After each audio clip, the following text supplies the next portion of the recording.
Bien, como sabéis, la lectura congregacional ha sido el capítulo 2, que es el pasaje que vamos a tocar. Es duro, ¿verdad?, ese pasaje, ¿os parece? Es un pasaje duro, un pasaje en el que hay una serie de avisos para navegantes y en ese sentido para peregrinos, que somos la Iglesia del Señor. Nos está hablando ahí de una serie de personajes que existen, que existieron y que existirán. Pero por otro lado tenemos una preciosa y gran promesa, que es el título del texto del sermón de hoy. ¿Sabe el Señor librar de tentación a los piadosos? Eso sería el punto A de este versículo 9. El B es que Dios preserva a los injustos para ser castigados en el día del juicio. Y esta es una realidad que vemos a lo largo de la historia de la Iglesia, pero no solamente a lo largo de la historia de la Iglesia, a lo largo de todo lo que ha sido la historia de la raza caída en medio de una promesa de redención, un diluvio de por medio, una destrucción de la humanidad y una nueva creación, por decirlo de alguna manera. Y vemos que a lo largo de todo ese periodo, siempre la semilla de la serpiente se ha enfrentado a la semilla de la mujer, los hijos de fe. ¿Podría Dios haber hecho una escabechina en la cual todos esos falsos profetas que hubieron en el Antiguo Testamento, esos falsos maestros que también existieron y existen y existirán? Sí, podría haberlo hecho. De la misma manera que en la parábola del trigo y la cizaña, los ángeles dicen, ¿quieres que quitemos la cizaña? Y dicen, no vaya a ser que juntamente con la cizaña os llevéis algo de trigo. Bien, eso es algo que tenemos que tener presente al estudiar este capítulo 2 de Segunda de Pedro. Y cuando lleguemos, Dios mediante, al capítulo 3 también, porque son dos capítulos, fijaros, cuando los leáis, que nos está hablando de que estemos alerta, que estemos pendientes, que cimentemos nuestra fe en las Sagradas Escrituras y que no nos dejemos mover de ahí, ni por revelaciones nuevas, ni por gurús maharashis, por decirlo de alguna manera, ni por grandes eruditos que te vengan a intentar mover ni una pizca de las doctrinas fundamentales de la palabra de Dios y los fundamentos de la fe cristiana. Acordaros que cuando acabábamos el capítulo 1 de esta epístola de Segunda de Pedro, Pedro hablaba de que ellos mismos habían visto y habían oído con sus propios ojos y con sus propios oídos la voz del Padre diciendo, este es mi Hijo amado en quien tengo complacencia, a él oíd. Y luego también dice, tenemos también la palabra profética más segura a la cual hacéis bien en estar atentos. Y en ese sentido tenemos todo el Antiguo Testamento y todo el Nuevo Testamento y la palabra y la doctrina de los apóstoles para cimentar nuestra fe y de que ahí no nos debemos de mover. Esto es muy importante. Entonces, antes de entrar en el sermón, os quería leer algo importantísimo para todos nosotros que somos una iglesia congregacional, que tenemos una confesión de fe a la cual seguramente la tenéis todos. Los que sois miembros, los que queréis serlos, deberíais de conseguir una, y los que os interesa sencillamente qué creemos, también. Hace poco un hermano que estuvo un tiempo con nosotros me decía, ¿tú por qué explicas tantas cosas de lo que somos? A ver si se van a asustar. Oye, si se tienen que asustar, mejor que se asusten el primer día que no de aquí 3 o 4 meses. Que sepan quiénes somos, que sepan qué creemos y que sepan qué es lo que enseñamos en este púlpito. Bien, eso pues me parece muy interesante. No queremos ganar prosélitos. Queremos enseñar la palabra de Dios. Y la palabra de Dios es verdad que está en los 66 libros inspirados, que son nuestra norma de fe, pero tenemos una confesión de fe, que es importante que la conozcamos, es importante que la meditemos, es importante que la leamos y es muy importante que examinemos con los textos bíblicos que tiene cada una de las declaraciones y principios que estas doctrinas aquí bien organizadas enseñan, si realmente es así o no. Que busquemos los textos bíblicos en nuestra Biblia y digamos, oye, pues sí, mira, lo dice aquí. Y no solamente lo dice en esta epístola, lo dice en esta otra, lo dice en el Evangelio, lo dice en el Antiguo Testamento. O sea, la palabra de Dios en ese sentido nunca se contradice. Bien, entonces quería leer nada, un poquito, porque si no el tiempo volará y me quedaré corto de tiempo. Dice, la Santa Escritura es la única regla suficiente, segura e infalible de todo conocimiento, fe y obediencia salvadora. Esto para que nadie diga, es que los que creéis en las confesiones ponéis las confesiones por encima de la Escritura. Nada más lejos de lo que creemos los que somos cristianos confesionales. Ahora, otra declaración que hace un hermano que se llama B.H. Carroll. Dice, una iglesia con poco credo es una iglesia con poca vida. Dice, cuanto menos sean sus artículos de fe, tanto menos serán sus vínculos de unión y cohesión. El clamor moderno es menos credo y más libertad y más unidad. Porque cuantas más cosas decimos que creemos, más diferencias tenemos entre los pocos que somos el pueblo de Dios. Mentira. Dice aquí una cosa muy bonita que me encanta porque este verano hemos visto tantas medusas. Dice así, es una degeneración de los vertebrados a las medusas. Una iglesia con una fuerte, sana y bien clara confesión de fe, con cuantas más doctrinas bien especificadas, es un vertebrado. Una medusa es aquello que es blando, no sé si habéis tocado alguna de esas que no pican, es así como una esponja gelatinosa que no tiene estructura ni nada, pero se puede amoldar a cualquier lugar. Nosotros no nos debemos de amoldar, estamos modelados por la palabra de Dios. Sigue diciendo... significa menos unidad y menos moralidad y significa más herejía. La verdad definitiva no da lugar a la herejía, solamente la denuncia y la corrige. Si se deja fuera el credo, el mundo cristiano se llenará de herejía insospechada y sin corregir. Las confesiones son un medio legítimo para que la Iglesia cumpla su tarea como columna y baluarte de la verdad. ¿Estáis de acuerdo conmigo? ¿Sí?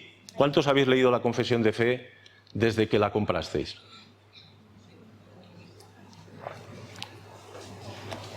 Bueno, es una minoría.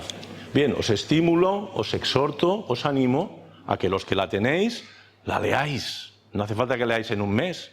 Podéis estar un año leyéndola y examinando, pero que la tengáis, porque realmente esa es la estructura que hace una iglesia fuerte.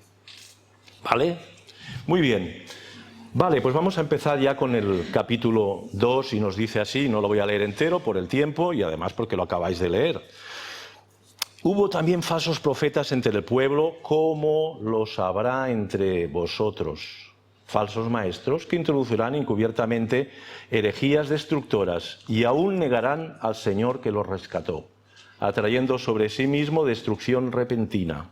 Y muchos seguirán sus disoluciones. ¿Qué son eso de las disoluciones? Bien, os lo voy a explicar.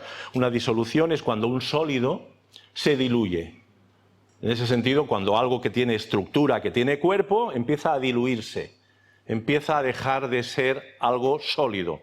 Y en ese sentido, las disoluciones que este tipo de personajes introducen en medio del pueblo de Dios, ya sea en el Antiguo Testamento o en el Nuevo, lo que hacen es apartarlos de la roca firme y sólida, que es la palabra de Dios, y llevarlos a esas fábulas artificiosas que decía Pedro en el capítulo 1. Fábulas artificiosas, inspiraciones, revelaciones, sueños, bueno, todo ese tipo de cosas que abundan en según qué ambientes, pero que no son nuevas tampoco. Si miráis el Antiguo Testamento os encontraréis falsos profetas que cuando venía Jeremías diciendo, oye, arrepentiros porque Dios va a juzgar, decían, no, Dios nos va a prosperar porque somos el pueblo de Dios. ¿Y os dais cuenta?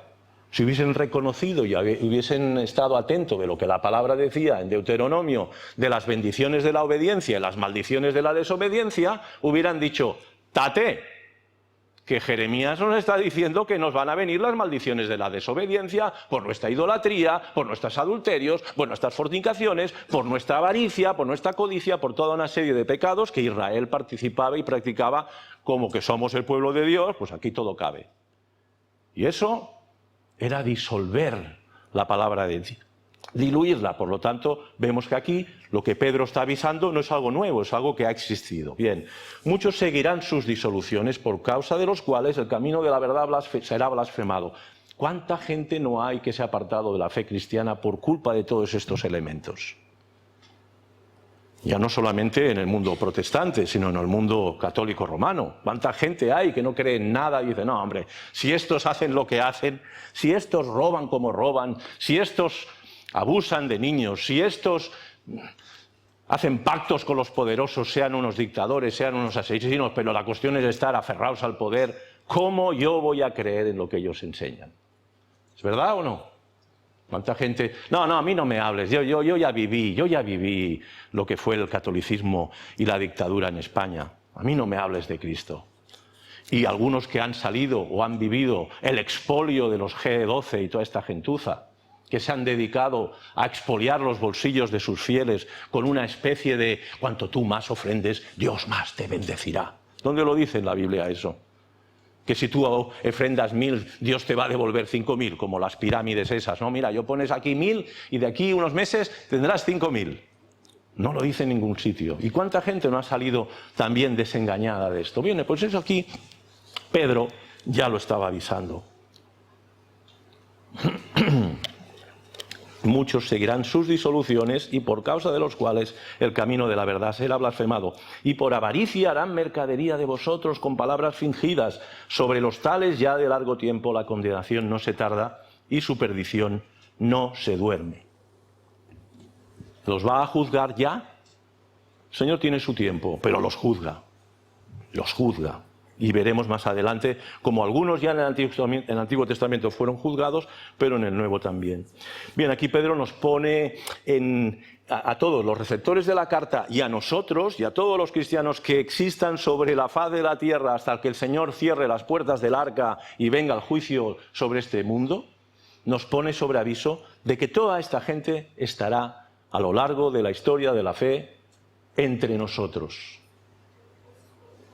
De ahí la importancia de que conozcamos nuestras Biblias y que conozcamos lo que las Biblias enseñan y que a lo largo de la historia de la Iglesia, los hombres de Dios han ido organizando de una manera ordenada, sistemática, con todos los fundamentos de la fe, para que las nuevas generaciones se beneficien del trabajo que hicieron las anteriores.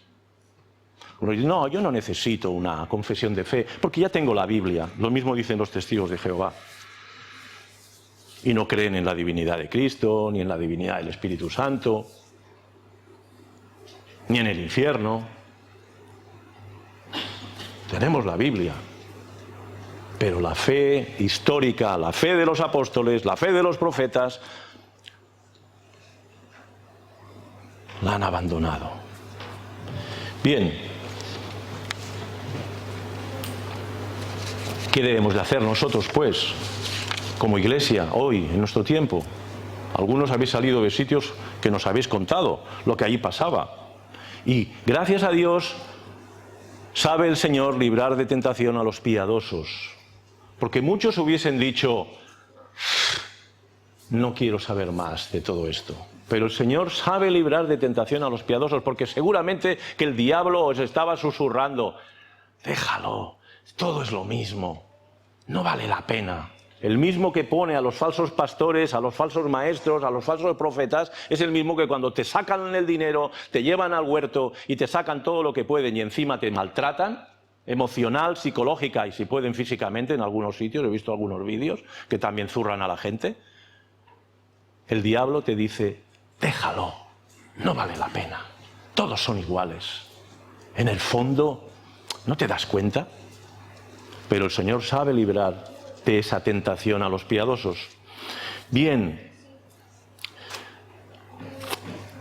¿qué más caracteriza a estos falsos profetas? Y esto es importante, porque esta descripción que nos hace Pedro nos hará estar ojo a visor. Ya no solamente de que digan doctrinas que dicen, uy, esto no me acaba de sonar bien, o por lo menos no está de acuerdo con la línea doctrinal que tenemos como iglesia. Vamos a ver. Bueno, pues lo primero es que son falsos, son falsos. Sabéis que la gente que trabaja con billetes, con monedas, lo primero que tienen que hacer es conocer bien las monedas o los billetes verdaderos. En el momento que alguien que conoce los billetes, porque conoce el tacto, conoce el color, conoce los dibujos, porque los trabaja con ellos, porque los toca muy asiduamente, en el momento que le dan un billete falso dice, uy, es que no tengo ni que mirarlo, este papel no es el papel de billete de 100 o de billete de 10 o de billete de 20. Esto parece como, no sé, como un falso. Pues eso es lo mismo que nosotros podemos detectar cuando hay alguien que no reúne una serie de características que iremos viendo. Son impíos. ¿Qué quiere decir ser impíos? Bien, pues ser impío, una persona impía es una persona que carece de fe. Falso temor o no tiene temor de Dios. Rechazan la verdad. Son lujuriosos. Son avaros, son arrogantes, odian la verdad, introducen sus herejías encubiertamente. Eso lo habréis oído en muchas ocasiones, siempre que se ha tocado textos que se habla de este tipo de personajes. No vienen de golpe y porrazo con una pancarta que te dicen todo lo contrario de lo que la fe cristiana, pero de una manera sutil lo van introduciendo y crean su propio gueto, su propio círculo, un círculo en el cual normalmente van a para los nuevos, van a intentar aquellos que aún no están sólidos en las doctrinas que cree la historia del cristianismo, que siempre ha creído. Y ahí van introduciendo. ¿Qué más? ¿Qué más hacen? ¿Qué más les caracteriza? Bien, pues en el verso capítulo 2, verso 4 nos dice, 3, por avaricia harán mercadería de vosotros con palabras fingidas, sobre los tales ya de largo tiempo la condenación no se tarda y su perdición no se duerme. Verso 4, porque si Dios no perdonó a los ángeles que pecaron, a estos tampoco los va a perdonar. Dice así, verso 14, perdón, me estoy perdiendo un poco con los nervios del retraso.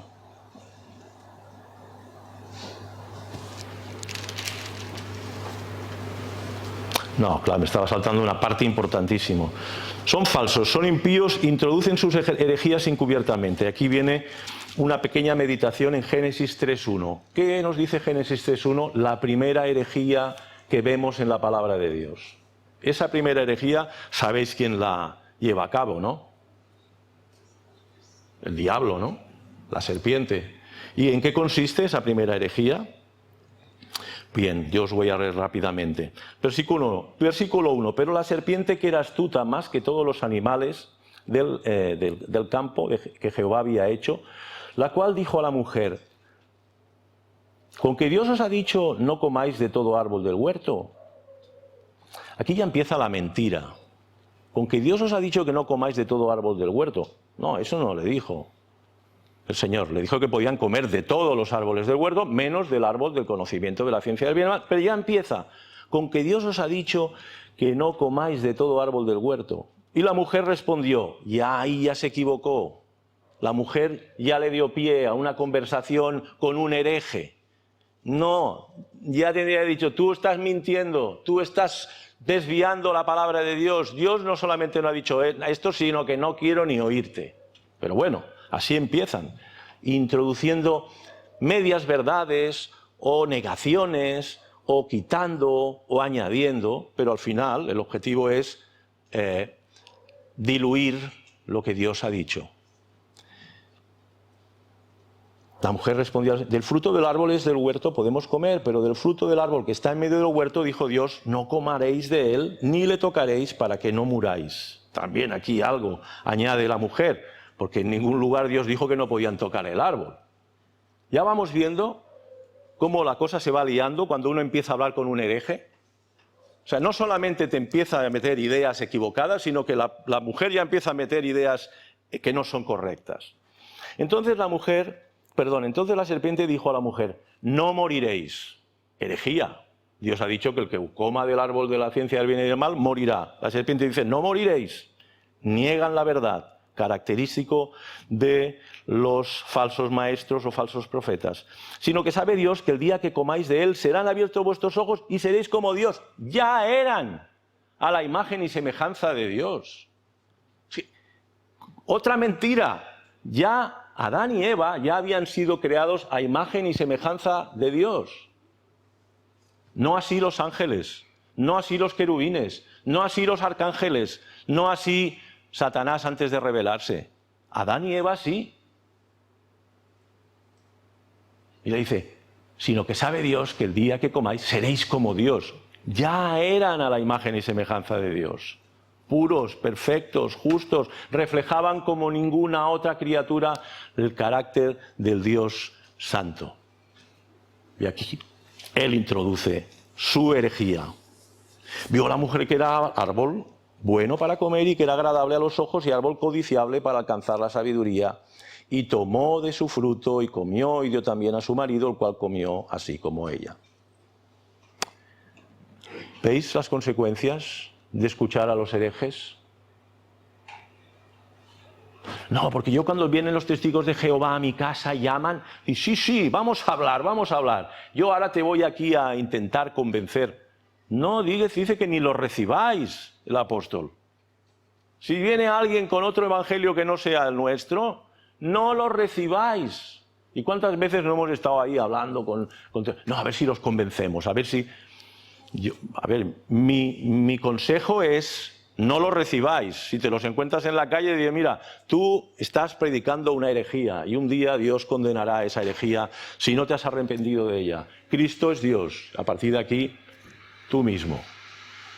Y a veces no sé, pero eso lo hacemos con muchas otras personas que defienden herejías, mejor no tan gruesas ni tan fuertes como la herejía de negar la divinidad de Cristo o negar la divinidad del Espíritu Santo.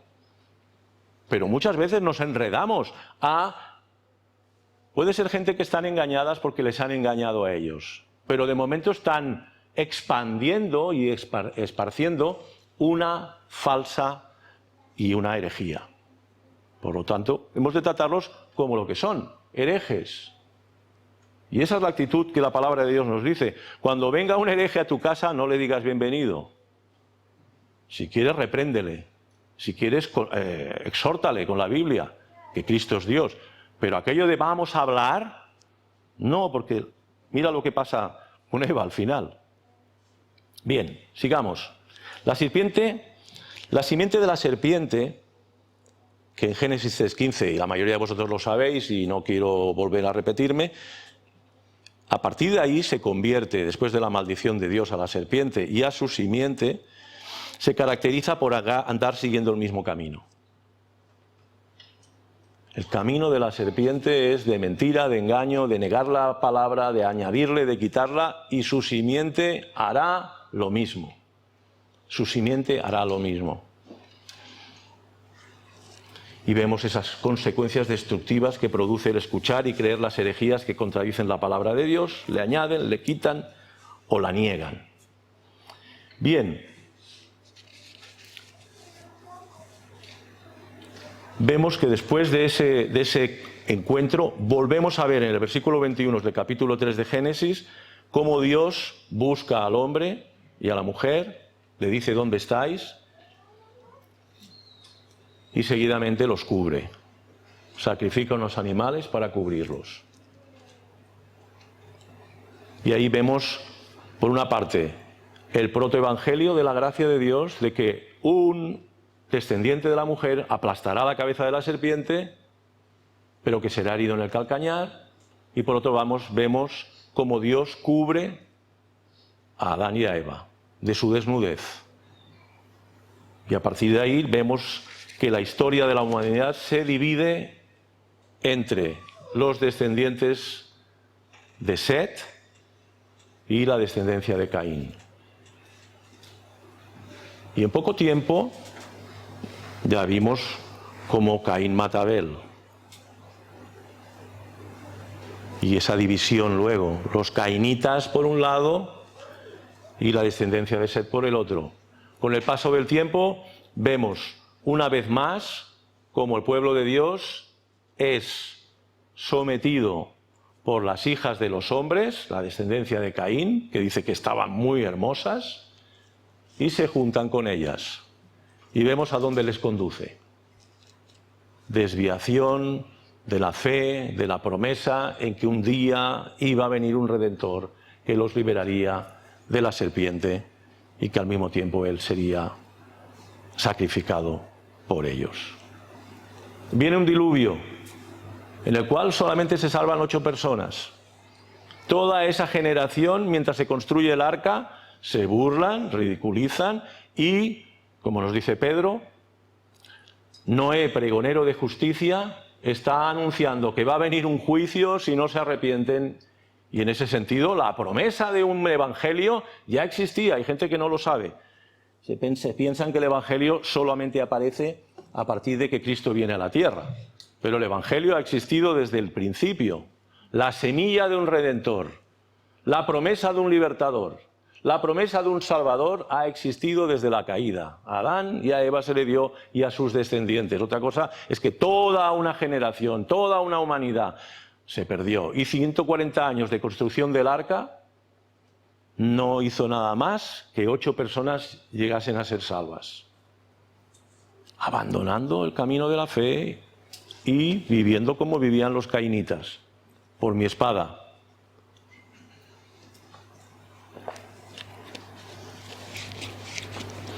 ¿Qué decían esta gente? En esta carta de Pedro nos dice, amados, esta segunda carta, capítulo 3, amados, esta es la segunda carta que os escribo y en ambas despierto con exhortación vuestro limpio entendimiento, para que tengáis memoria de las palabras que antes han sido dichas por los santos profetas y del mandamiento del Señor y Salvador dado por vuestros apóstoles. ¿Veis? Otra vez Pedro vuelve a incidir, no os dejéis mover, no os dejéis desviar ni un milímetro. ¿Sabéis aquello que siempre pongo de la navegación? Si te desvías 1 grado, al principio cuando llevas millas de navegación estarás en otro continente. Puede ser. Sabiendo que, primero, esto, que en los postreros días vendrán burladores andando según sus propias concupiscencias y diciendo, ¿dónde está la promesa de su advenimiento? Porque desde el día en que los padres durmieron, todas las cosas permanecen así como desde el principio de la creación. Y en este versículo 4 no está hablando de aquellos que acababan de creer, está hablando de los padres, de los patriarcas, ya del diluvio, ignorando, dice el verso 5, voluntariamente que en el tiempo antiguo fueron hechos por la palabra de Dios los cielos y también la tierra que proviene del agua y por el agua subsiste, por lo cual el mundo de entonces pereció anegado en agua. Pero los cielos y la tierra que existen ahora están reservados por la misma palabra, guardados para el fuego en el día del juicio y de la perdición de los hombres impíos.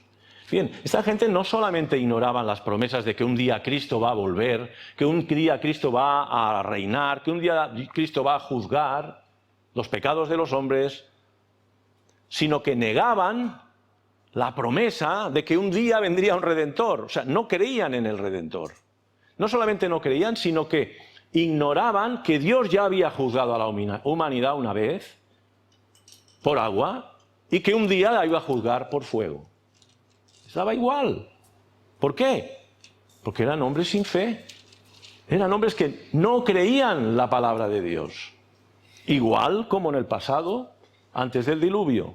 Y ahora, en la época de Pedro, estaba pasando lo mismo. Pero es que en el primero y segundo siglo de cristianismo no dejan de aparecer personajes que niegan lo que Dios ha dicho. Y estamos viviendo ahora, en el 2023, y sigue pasando lo mismo.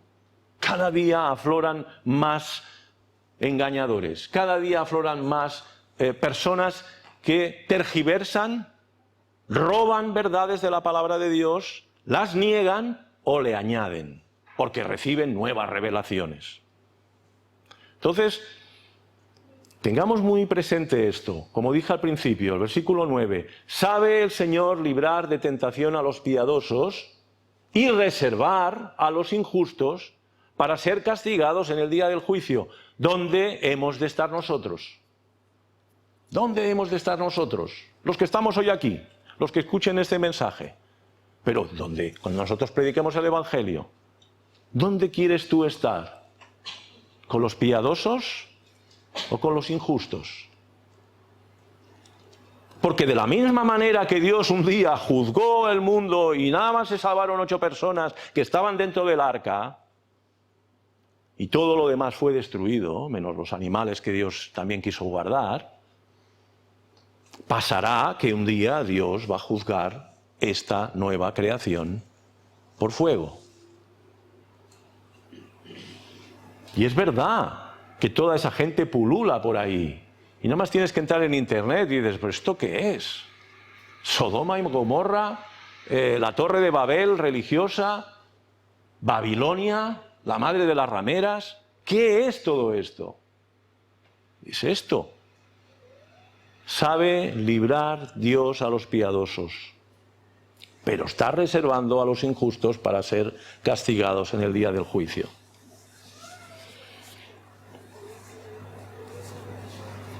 Bien, dice el verso 4 del capítulo 2. Negarán al Señor que los rescató. El judaísmo negaba al Señor que los rescató, ¿verdad? ¿Sí o no? Y además encarecidamente, ¿eh? O sea, estaban bien empecinados en negar al Redentor, al Mesías. Negarán al Señor que los rescató. Negarán su humanidad. Negarán su divinidad. La efectividad de su resurrección y su muerte. ¿Cuántos no hemos salido del catolicismo sin tener ni idea de por qué había muerto Cristo en la cruz por nosotros? ¿Y para qué había resucitado? Por esa ambigüedad en que la muerte de Cristo no es suficiente como para salvarte, sino que tú tendrás que añadir a lo largo de toda tu vida una serie de virtudes y características y misas y cumplir una serie de ritos para que eso, añadido a lo que Cristo hizo, tú puedas decir, pues no lo sé si soy salvo.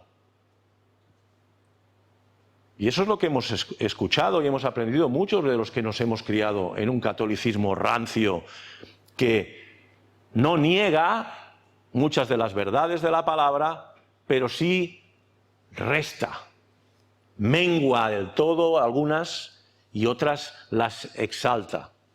Vosotros siempre me habéis oído hablar de los indicativos y los imperativos que van juntos. Cuando tú solamente predicas imperativos y te olvidas de los indicativos, que son todas las verdades de la gracia de Dios, de la misericordia y el perdón de Dios, y solamente te enfocas en los imperativos, te estás convirtiendo en un predicador de la ley y del legalismo. Si solamente predicas los indicativos, la gracia, la misericordia, lo bondadoso que ha sido Dios con nosotros, que nos amó desde antes de la fundación del mundo, que Él vino a comprar y a salvar lo que se había perdido, que con su sangre nos ha lavado, que nos ha revestido de su justicia, y no haces ningún énfasis en los imperativos, te conviertes en un vendedor de la gracia barata. Pero no van separados, van juntos, porque para poder intentar vivir según los imperativos que la palabra de Dios nos enseña, tenemos que haber conocido las gracias y las misericordias y todos esos indicativos que son los que nos dan la capacidad no solamente de desear e intentar obedecer a Dios, sino que cuando caemos y fracasamos, tristemente, sabemos que tenemos un Dios misericordioso y perdonador que nos restaura, que nos lava y nos vuelve a capacitar a seguir caminando en ese camino, que es un camino de muerte al pecado y de revestirnos cada día más del carácter y la justicia de Cristo. Y eso va junto. Cuando alguien enseña una cosa separada de la otra, se está desviando, se está convirtiendo, igual sin saberlo, por desconocimiento, en uno más de la simiente de la serpiente. Y eso es lo que ha pasado en el catolicismo romano, que a lo largo de la historia ha hecho muchos herederos del infierno, pensando que iban al cielo a base de obras, sacrificios, penitencias, misas de difuntos, peregrinaciones de rodillas, estos que se pegan por la espalda y luego les pican, los picadores que le llaman. Y así podríamos ver en todas las culturas y en todos los países de este planeta gente que por haber abrazado las doctrinas que enseña el catolicismo creen que van en el camino, pero no tienen la seguridad porque en el fondo no han conocido al Cristo de los Evangelios. Verdadero hombre y verdadero Dios. Y esa es la fe de los apóstoles. Conocieron al hombre Jesús Con ellos andó, con ellos lloró, con ellos sufrió, con ellos sanó, con ellos estuvo viviendo. Y ellos le conocieron como hombre verdadero, pero también le conocieron como el Dios verdadero. Y eso debemos de tenerlo grabado en nuestra mente y en nuestro corazón, para honrarle como es debido, porque es el Dios omnipotente, el creador de cielo, tierra y mar, el que tiene todo el poder. Pero también es el hombre verdadero que ha sido tentado en todo, pero sin pecado, al cual nos podemos acercar confiadamente al trono de la gracia. ¿Para qué? Para alcanzar socorro. ¿En medio de qué? De la tentación. De la tentación. Porque Él ha sido tentado en todo, como todos y cada uno de nosotros estamos siendo tentados. Unos en unas cosas, otros en otras. Cada uno tiene sus propias debilidades, cada uno tiene sus propios fracasos, pero Él es poderoso. Él sabe librar de tentación a los piadosos. ¿Y qué es ser piadoso, hermanos? ¿Qué es ser piadoso? Pedro nos lo dice en el capítulo 1. Capítulo 1. Capítulo 1, versos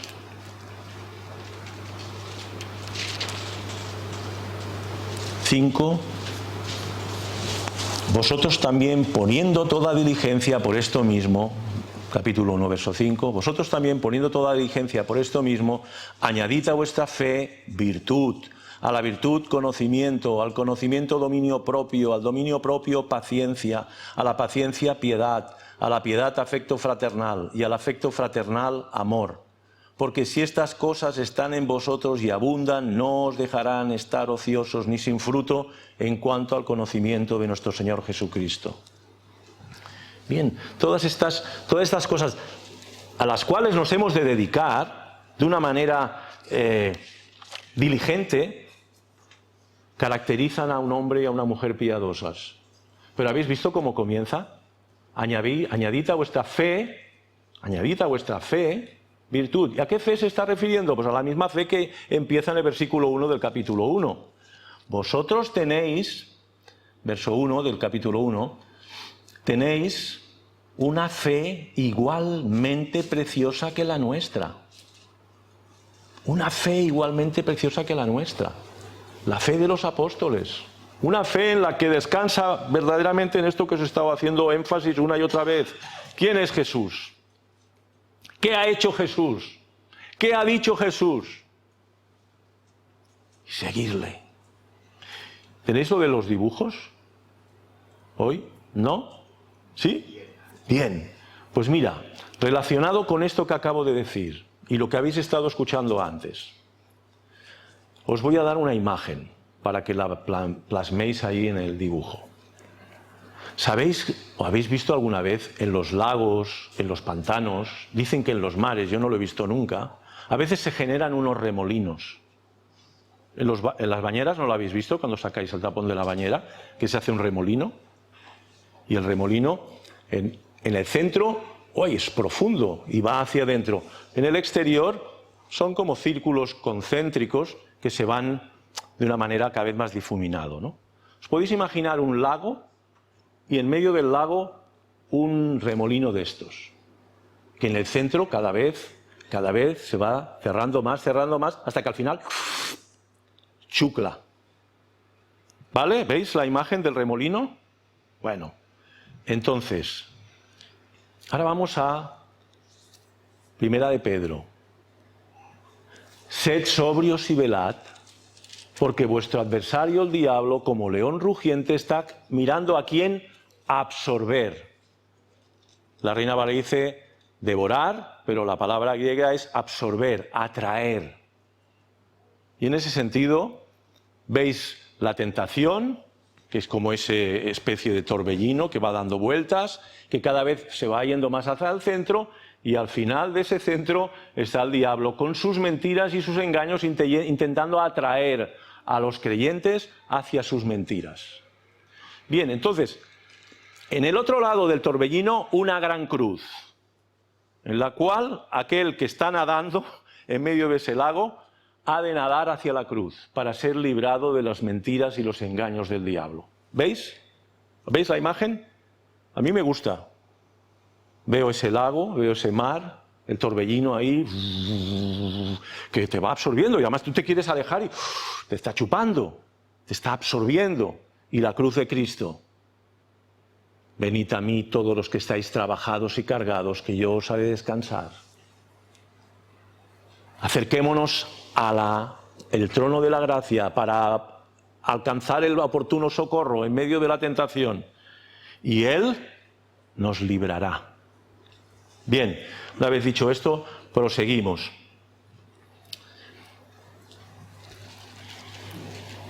Hemos visto que realmente estos personajes tienen unas características que dices, ¿y cómo puede ser que no se les descubra?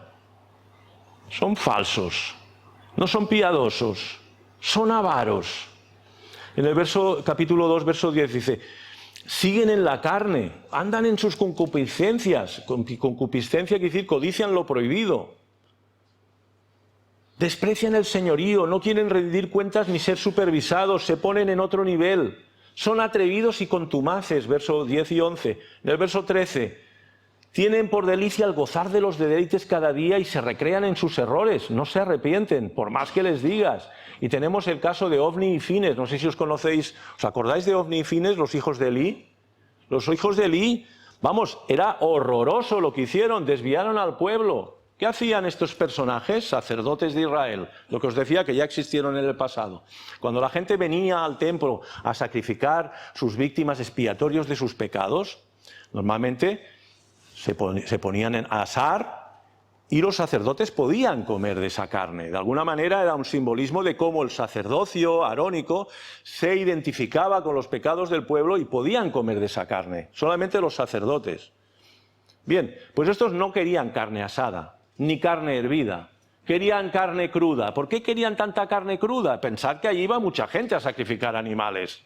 ¿Qué estaban haciendo con tanta carne cruda estos sinvergüenzas? Que obligaban a los que iban a sacrificar a que les dieran la carne. Y dice, y si no se la daban, esto lo especifica en 1 Samuel capítulo 2 y en el capítulo 4, dice lo que les pasa. ¿Qué hacían si no se la daban? Se la quitaban por la fuerza, sus esclavos, sus sirvientes. Imaginaros cómo eran estos Ofni y Fines. ¿Y Elí qué hacía Elí? Elí no les estorbaba. Elí no les estorbaba.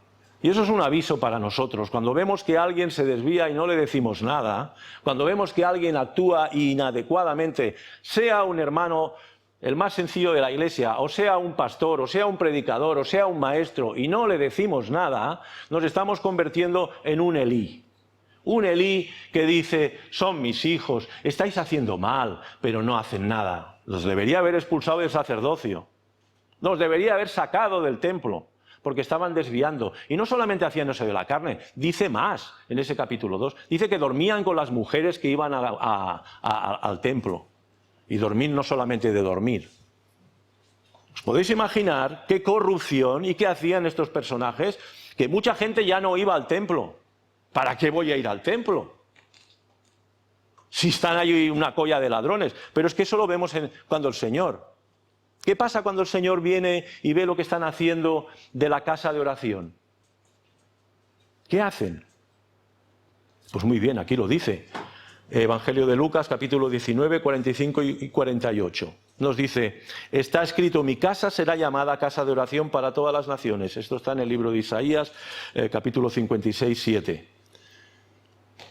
Mas vosotros la habéis hecho cueva de ladrones. Y ya lo he explicado algunas veces, pero lo recuerdo rápidamente. Allí venía alguien de la lejanía a sacrificar con sus monedas para comprar una oveja y le decía, no, esta moneda es una moneda pagana, no vale. Bueno, ¿y qué he de hacer yo ahora para conseguir la moneda del templo, la moneda santa? Pues ves a los cambistas. Vale, ¿y qué vale la moneda, el cordero? Pues no sé, 50 euros, por decir algo. Bien, mira, aquí traigo los 50 euros. Pim, pim, pim.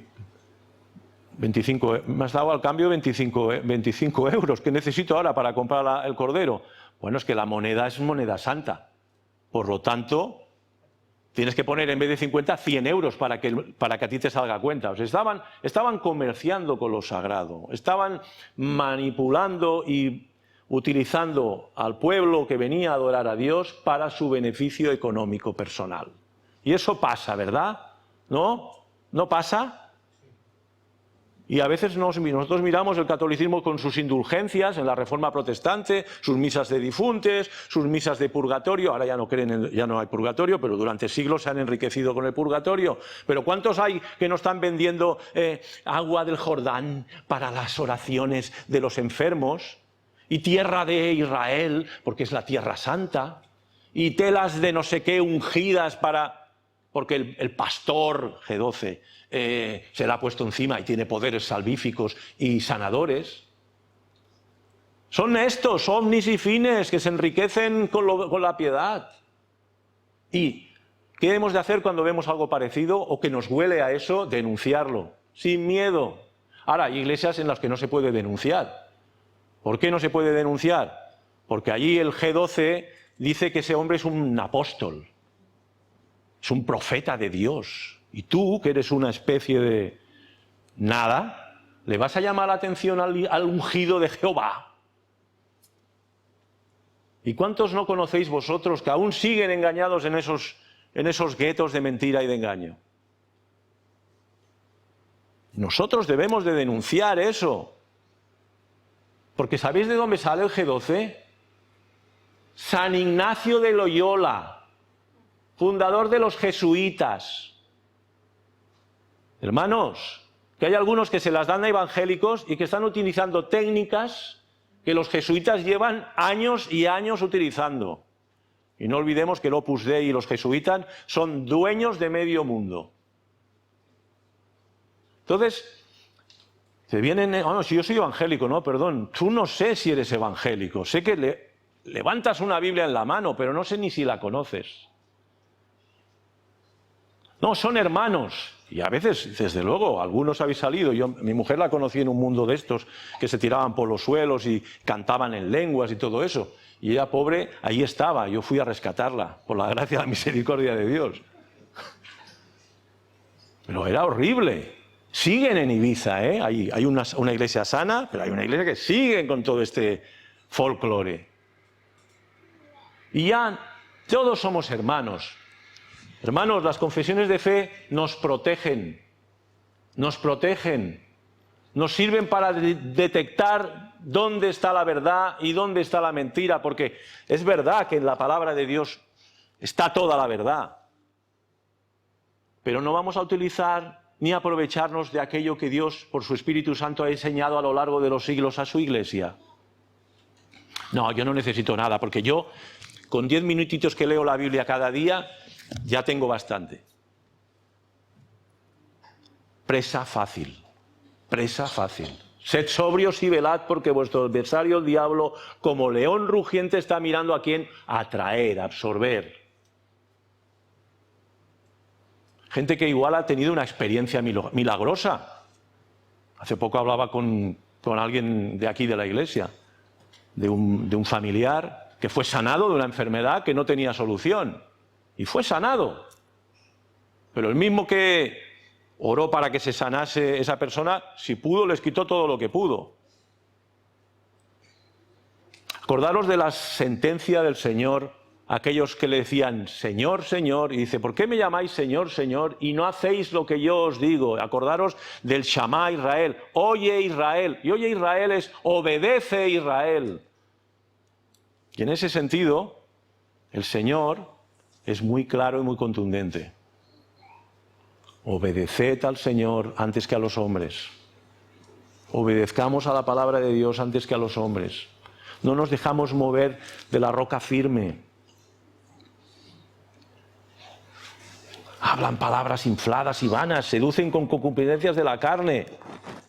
Prometen libertad, pero sus vidas lo desmienten. Son esclavos ellos mismos de corrupción. Y yo no digo que todos los creyentes y todos los que predicamos y todos los que enseñamos debamos de ser perfectos, pero tiene que haber una característica que nos defina, que somos personas y hombres y mujeres en la iglesia que buscamos la santidad.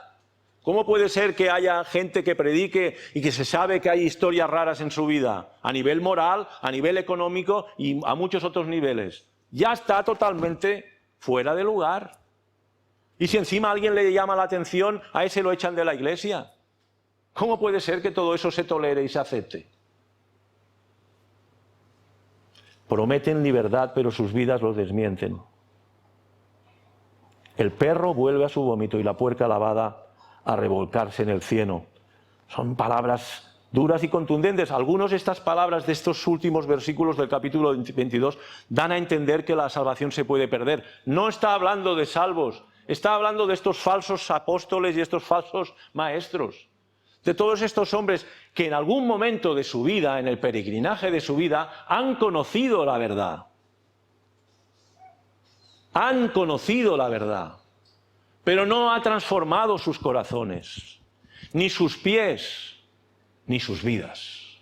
Pero te pueden dar una explicación más o menos sana de lo que es la verdad. Pero cuando uno no camina en base a lo que dice creer, a la larga deja de creer lo que un día creyó. Y eso es lo que les pasó a estos de los versículos 19, 20, 21 y 22. El perro vuelve a su vómito y la puerca lavada a revolcarse en el cieno, porque su naturaleza es una naturaleza no regenerada. Esa es una obra que hace el Espíritu de Dios, es una obra que hace el Espíritu Santo. Es el que da una nueva naturaleza, es el que da que nosotros creamos, es el que hace que nosotros nos arrepintamos, es el que hace que nosotros deseemos vivir santamente, aún y que luchemos con el pecado en nuestra vida. Pero cada vez más mortificado, cada vez más debilitado, cada vez más con menos fuerza. Esa es la realidad. Pero estos no, estos falsos maestros no, ellos no. Por eso dice, el perro vuelve a su vómito y la puerca lavada a revolcarse en el cieno. Terrible descripción, ¿verdad? Nos hace el apóstol de estos personajes. ¿Cómo puede ser que no los intuyamos? ¿Cómo puede ser que se salgan con la suya y a lo largo de la historia del cristianismo la han liado una y otra y otra? Y tenemos los testigos de Jehová, tenemos los mormones, tenemos la Iglesia Católica Romana. Hermanos, yo sé que dentro de la Iglesia Católica Romana hay verdaderos creyentes. Yo sé que en el G12 hay verdaderos creyentes. Yo sé que en algunas de las sectas más retorcidas del mundo carismático hay verdaderos creyentes. Pero hay muchos que no, y son lobos con piel de cordero. Son lobos con piel de cordero, son falsos profetas, son falsos maestros, que si realmente los confrontas con la palabra, al final te echan de la iglesia. ¿Por qué? Porque no tienen excusa. ¿Qué es lo que les va a pasar? Pues su destino es terrible. Si alguno lo escucha y se siente identificado con ellos, atraen sobre sí mismo destrucción repentina, versos 1. Verso 3, sobre los tales ya de largo tiempo la condenación no se tarda y su perdición no se duerme. De la misma manera que Dios en el pasado juzgó a los ángeles y a la generación de Noé, condenó a las ciudades de Sodoma y Gomorra y salvó a Lot, para los cuales la más densa oscuridad está reservada para siempre. Y aquí viene lo que os decía, el verso 21. Mejor les hubiera sido no haber conocido el camino de la justicia, la traducción es de la justificación, que después de haberlo conocido volverse atrás del santo mandamiento que les fue dado. Arrepiéntete de tus pecados, cree en Jesucristo, sométete a Él como Señor y obedécele. Ese es el mandato de Dios. Arrepiéntete de tus pecados, cree en Jesucristo, síguele y obedécele. Pero ellos no hacen esto. El Señor Jesucristo nos avisó de todo esto, ¿eh? No es que Pedro lo diga, y ya lo sabéis, la mayoría de los que habéis leído los evangelios, en el Evangelio de Mateo ya nos lo dice. Muchos falsos profetas se levantarán y engañarán a muchos. Por haberse multiplicado la maldad, el amor de muchos se enfriará, ¿verdad? Que te quedas hecho polvo cuando te sientes engañado, manipulado y utilizado. ¿Verdad que cuando ves que los has descubierto te dan una patada y te excluyen? ¿Verdad que cuando se dan cuenta de que tú sabes quiénes son te empiezan a hacer el gueto? Y todos y muchos de nosotros hemos vivido esas experiencias, hermanos. Pero el Señor sabe librar de tentación a los piadosos y nos da el valor y la sabiduría para poder confrontarlos. Y algunos habéis tenido experiencias traumáticas, lo sé. Yo en mi día tuve las mías. mi mujer tuvo las suyas. Y hoy vas escuchando de uno y de otro y te van explicando lo que está pasando en muchos sitios y te das cuenta de que como pueblo de Dios, una iglesia pequeña que somos, debemos de conocer muy bien la palabra de Dios y debemos de conocer muy bien todo aquello que Dios dice de aquellos que realmente no buscan la gloria de Dios ni el bien de su iglesia. ¿Por qué?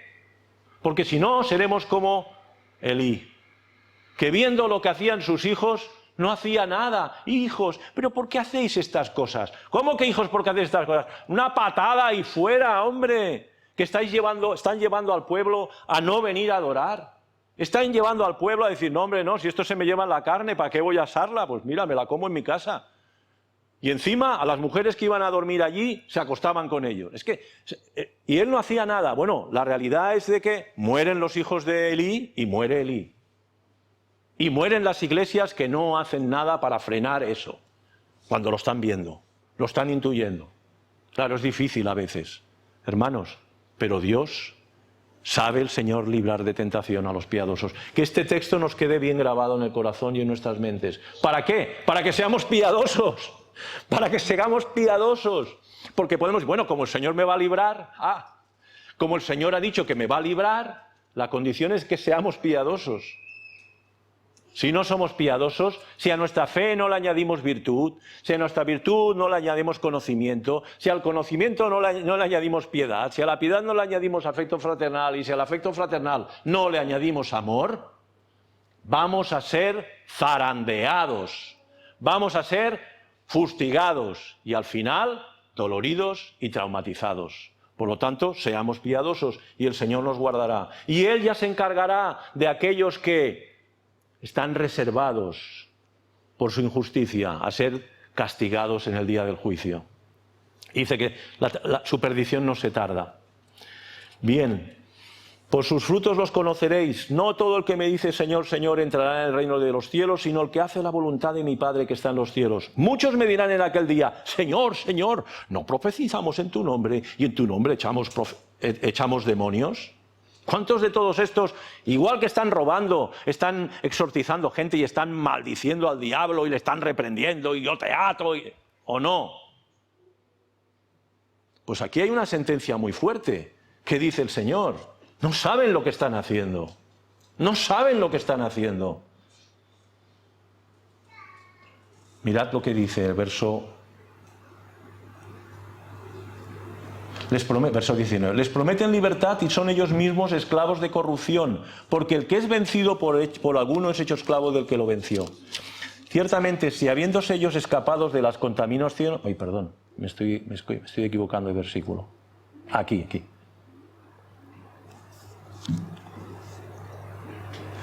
Verso 10. Mayormente aquellos que siguiendo la carne andan en concupiscencias e inmundicia y desprecian el señorío, atrevidos y contumaces, no temen decir mal de las potestades superiores. Está hablando aquí de ángeles. Potestades superiores no son ni políticos, ni pastores, no. Está hablando de que estos personajes no temen decir mal de las potestades superiores. Verso 11.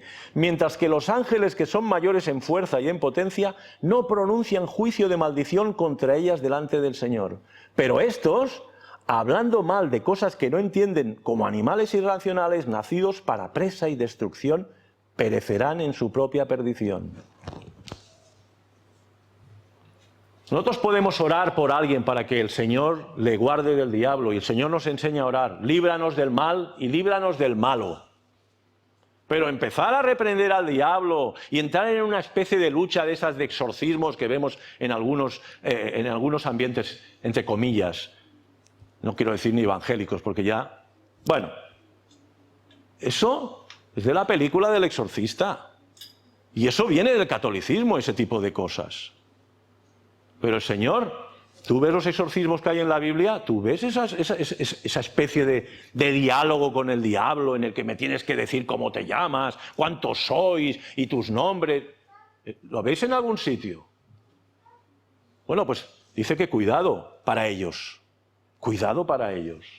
Porque si nosotros somos guardados del diablo es porque Dios nos protege, porque estamos sometidos a Él, estamos guardados a Él. Pero aquellos que son unos engañadores y se montan estas películas, lo tienen muy mal. Igual como Omnis y Fines, que fueron con el arca Si leéis el capítulo este de Primera de Samuel, unos capítulos, en el capítulo 4, explica que los filisteos atacan a Israel y se van con el arca. Los mujeriegos y adúlteros, los profanadores de los sacrificios de expiación, se van con el arca para que el arca los proteja de los filisteos. El arca es robada y ellos muertos. Y Elí desnucado. Bien, eso un poquito para ponernos en esa situación. Pues, así que por sus frutos los conoceréis. No todo el que me dice Señor, Señor entrará en el reino de los cielos, sino que hace la voluntad de mi Padre que está en los cielos. Y ya no vuelvo a repetir esto. Entonces les declararé a estos que decían que hacían milagros y que sacaban demonios y que profetizaban: nunca os conocí, apartados de mí, hacedores de maldad. Bien, ¿qué os parece todo este panorama? ¿Qué os parece todo este panorama que hemos estado examinando así rápidamente? Es duro, ¿verdad? ¿No? No es aquello para salir, ¡ay, el culto ha sido maravilloso! Tengo un gozo y una alegría. Hermanos, es para estar preocupados, es para estar alerta, es para estar con los ojos bien abiertos, con los oídos bien apercibidos.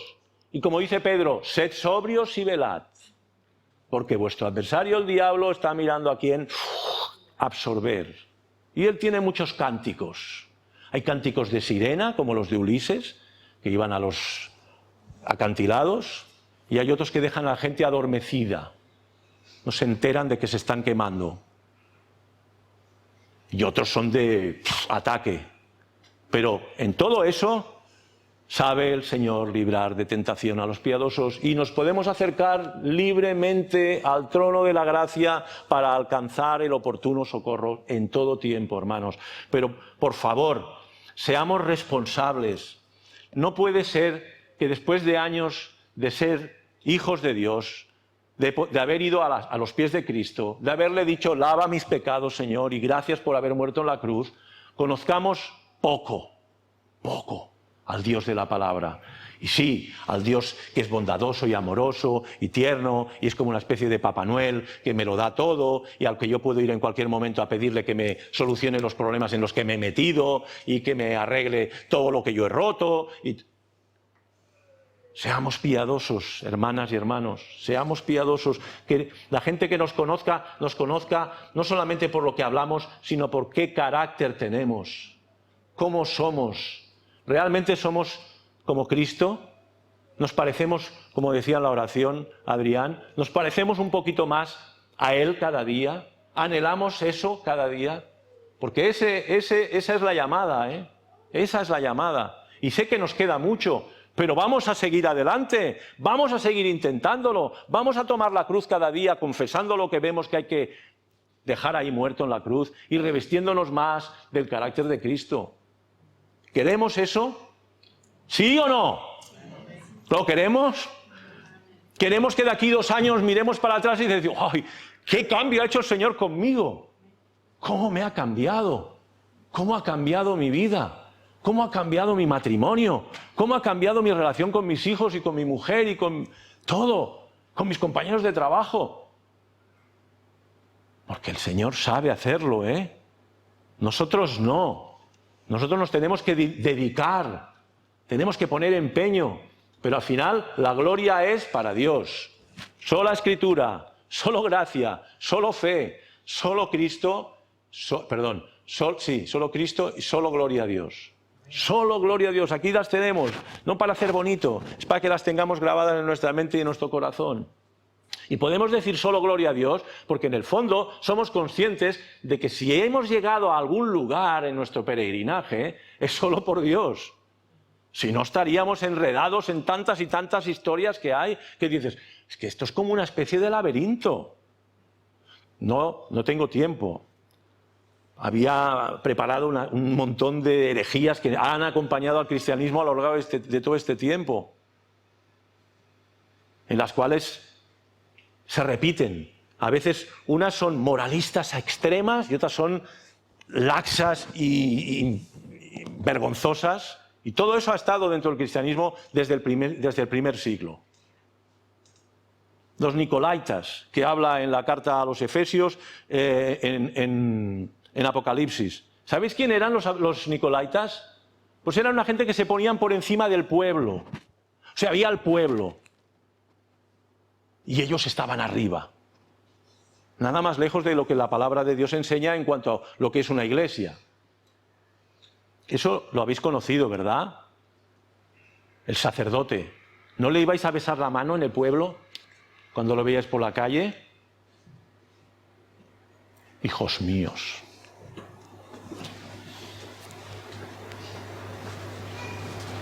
En el grupo de los apóstoles y ungidos de Jehová, ¿no son también así? ¿No son nicolaitas que están por encima del pueblo? Hay esa casta sacerdotal, la casta de los super pastores ungidos, profetas de Dios, y luego el pueblo. Pastor, ore por mí. No te preocupes, que oraré por ti. Sí, sí. Pero la oración de ese super pastor no es más efectiva que tu oración, hermana y hermano. La oración de todo hijo de Dios es la oración de un hijo de Dios. No hay super hijos de Dios que tienen un teléfono rojo. A ver, mira, padre, te voy a pedir por la hermana.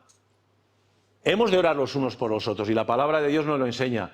Pero cuidado con esa actitud hacia los super pastores, hacia los super ungidos. Y cuidado que el diablo tienta, ¿eh? Cuando digo que tienta, he visto que muchos que empezaron bien acabaron mal. Muchos que empezaron mansos y humildes acabaron siendo superpastores, que no se les podía decir nada. Y eso viene para todos nosotros, ya aquí, hermanos. Si alguien piensa que eso solamente es para aquellos que están fuera, no, porque el diablo tienta. Y nosotros tenemos que estar vigilantes. La responsabilidad de una iglesia es que nadie se enseñoree de la iglesia. Y algunos habéis conocido, algunos que empezaron bien y cuando las cosas empezaron a ir de maravilla, la iglesia empezó a crecer, se empezaron a hacer famosos, las redes estaban infectadas de programas de ellos. No le digas nada, ya. Porque ya no es un igual a tú. Se ha convertido en un súper ungido. Todo eso lo tenemos que tener presentes, hermanos, para que no nos pase a nosotros. ¿Vale? ¿O pensáis que estoy equivocado?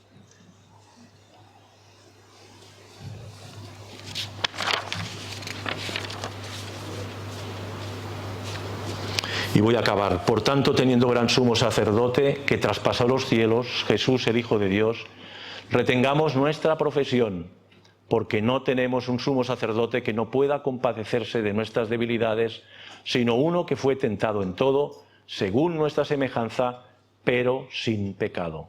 Acerquémonos, pues, confiadamente al trono de la gracia para hallar gracia para el oportuno socorro. Amén. Vamos a orar. Señor y Dios nuestro, en tus manos estamos. Y, Señor, te pedimos que tú nos guardes de todas las acechanzas del enemigo, de sus engaños y mentiras.